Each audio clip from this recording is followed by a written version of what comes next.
आपके भाई बीजेपी से विधायक हैं, अगर आप चुनाव जीतेंगे तो फिर बीजेपी की तरफ आप मूव कर जाएंगे, जैसे 4 विधायक राजद में भाग गए थे एमआईएम के। क्षत्रिय समाज से मैं आता हूं और एक कहावत है कि प्राण जाए पर वचन न जाए, तो एक राजपूत का बेटा का वचन है। ये मेरी पहली और आखिरी पार्टी है और विधायक बनना, सांसद बनना मेरे लिए बहुत बड़ी बात नहीं है। जिस तरीके का सम्मान मुझे खास करके मुस्लिम समाज और दलित समाज से मिल रहा है, ये मेरे लिए किसी भी पद से बड़ा है। तो ये विधायक और सांसद नहीं, अख्तरुल ईमान साहब का मैं जो है शिष्य हूँ, उनके नीचे रह करके काम कर रहा हूँ, उनको अपना गुरु मानता हूँ और उन्हीं की तरह ईमान का पक्का कुर्सी आते जाते रहेंगे। हम लोगों ने जो एक विश्वास पार्टी ने मुझ पर दिखाया है और मेरा समर्पण पार्टी के लिए जो है वो आजीवन रहेगा। तो आरजेडी वाले भाइयों से ये कहना चाहूँगा, लालू जी का घर कहाँ पे है?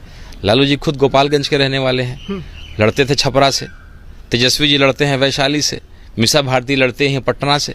तो ये आरजेडी वाले तो सवाल नहीं करें।